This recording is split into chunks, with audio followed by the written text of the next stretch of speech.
Welkom bij de zesde en laatste aflevering van de Meitids Zwalker. En die nemen we op hier, dus kunt Noordzee en Waardzee op Schiermonnikoog. Er gebeuren eigenlijk best wel speciale dingen. Dit jaar bij zo'n waardeiland. Dan hebben we het over blom, bijgelijks het Engels gras hier, het zeegas. Maar ik prachtige orchideeën in witte duinvalleien. Maar viert ik vooral net de vogels.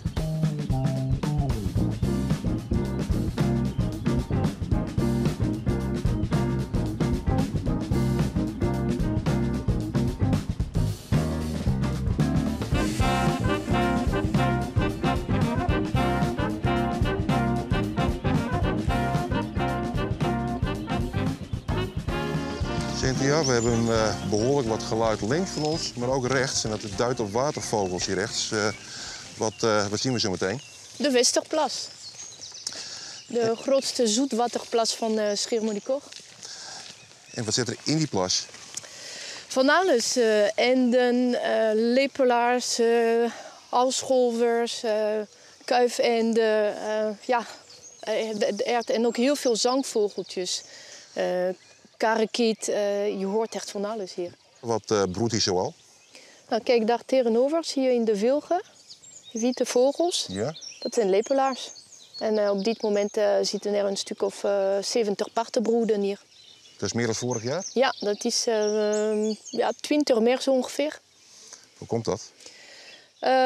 Slecht weer op de kwelder, overstromingen en een aantal lepelaars zijn verhuisd van de kwelder hier naartoe. Ja, want het waterpeil is hier behoorlijk stabiel. Ja. En de voorzitter ook, even kijken, die zijn op die grote zwarte. Aalscholvers zitten hier in de bomen. Het is ook een mooi gezicht. Zo. En ik zie eigenlijk bijna geen aalscholvers of lepelaars zie ik hier fourageren, eten. Het eten halen ze van elders? Ja, de meeste lepelaars vliegen gewoon hier over de dijk naar het wat toe. En in de slenken, in het ondiep water, als het laagwater is, daar fourageren ze. Maar hier kunnen ze ook wel wat voedsel vinden, hè. Als het hoogwater is en ze kunnen niet op het wat fourageren, nou, dan hebben ze hier ook wel wat stekelbaarsjes te vinden. Maar het echte restaurant, dat is hierachter? Dat is bij laagwater die kant op. Zie.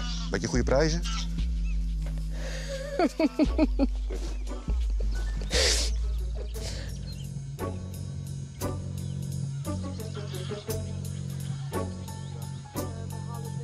Je ziet hier een groot onderscheid in landschap. Je ziet hier heel veel zand om ons heen. Die kant is het heel groen en bebost en hier is het weer meer open.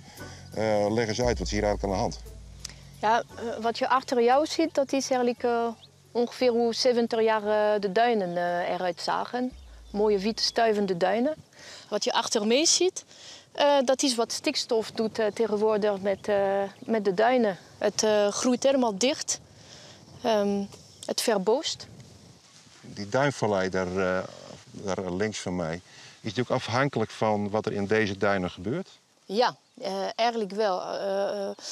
Om zo'n een duinvallei open te houden, dan moet je ervoor zorgen ook dat er genoeg zand uit de stuifduinen die kant op kan waaien. Als er te veel bossen in de omgeving zijn, dan houdt het dat zand tegen. En dan groeien uiteindelijk deze duinvalleien ook volledig dicht.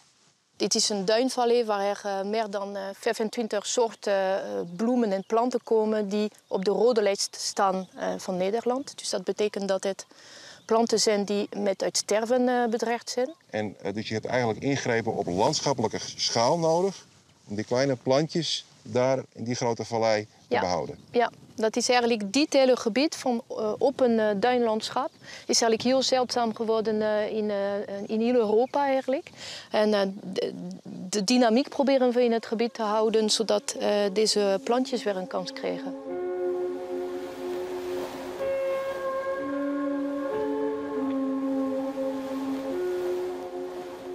Ik heb langzaamaan een yoga-onderneming opgebouwd. Ik geef yoga-lessen. Het zijn eigenlijk geen lessen, maar ik doe yoga met mensen buiten in de natuur. Veel op het strand, maar ook in de duinen, op het wad, op de dijk. Ja. Rijk over en kom in driehoek. Yoga is voor mij gewoon eigenlijk inchecken op mijn lijf. Dus hoe gaat het nou eigenlijk met me? Hoe voel ik me? Dus mijn hoofd wordt leeg en ik ga echt naar mijn lichaam en het geeft rust. Dat is voor mij yoga. En doordat je dan ook in beweging komt, gaat het ook nog even lekker stromen. Word je warm en ja, voel je gewoon heel lekker. Je verbindt je natuurlijk eerst met jezelf. Met je voeten in het zand, je voelt de wind, je voelt de zon, je ziet de zee. Dan kom je al echt in contact met jezelf. En vanuit daar, vanuit die verbinding met jezelf, kan je ook heel makkelijk de verbinding maken met de ander. Iedereen ervaart natuurlijk weer wat anders. Maar doordat je toch dezelfde bewegingen maakt met elkaar, voelt het alsof je met elkaar een soort dans doet. Mijn grootouders die woonden hier. En mijn vader die kwam hier dus altijd alle zomers met ons. En ik was hier, volgens mij ben ik hier verwekt. Mijn moeder was een Duitse toeriste. Mijn vader was hier en zo hebben ze elkaar ontmoet. Ik begin eigenlijk heel simpel met alles wat je buiten jezelf ervaart, echt heel bewust van te worden. Dus alle aandacht gaat eerst naar de wind, naar het zand, naar de zon. Wat voel je op je lijf? En vanuit daar ga ik meer naar binnen en ga ik naar de ademhaling. Dus, en als je dat voelt, dan kan je ook weer makkelijk weer naar buiten, naar wat je voelt buiten in de natuur.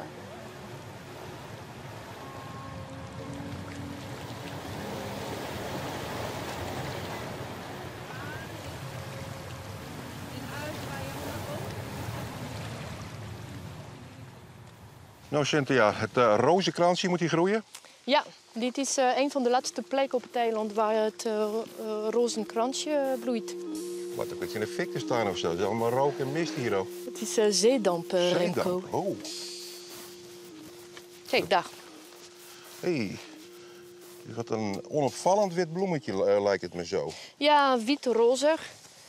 Het is, de Latijnse naam is trouwens Antennaria dioica. En dioica, dat betekent tweehuizig.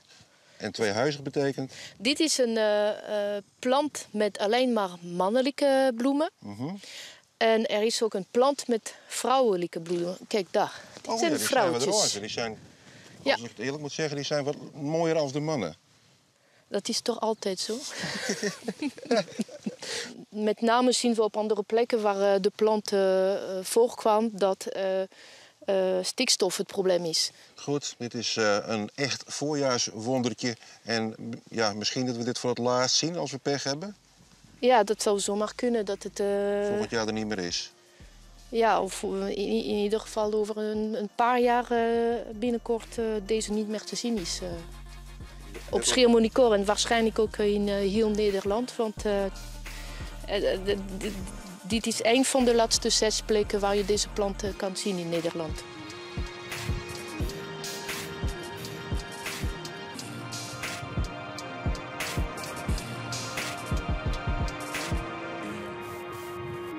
Vanaf de boot richting de Kobe-duinen. Dat is sowieso een aanrader. In deze tijd van het jaar is de kwelder echt mooi in bloei.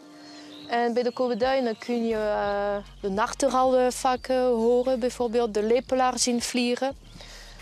Vanaf de Kobe-duinen dan ga je richting de Marlijn.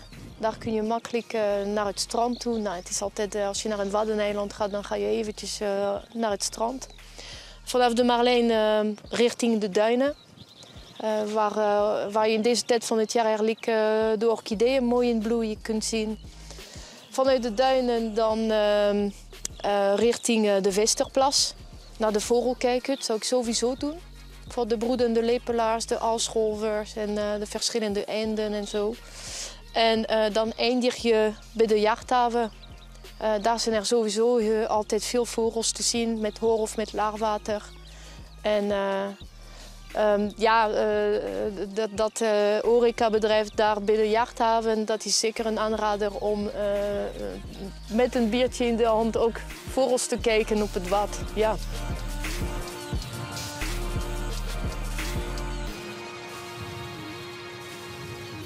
Hiervoor komen mensen echt apart naar het eiland toe? Ja, elk jaar komen mensen terug voor deze prachtige roze zee van Engels gras. En om het geluid van veldleeuwerik te horen.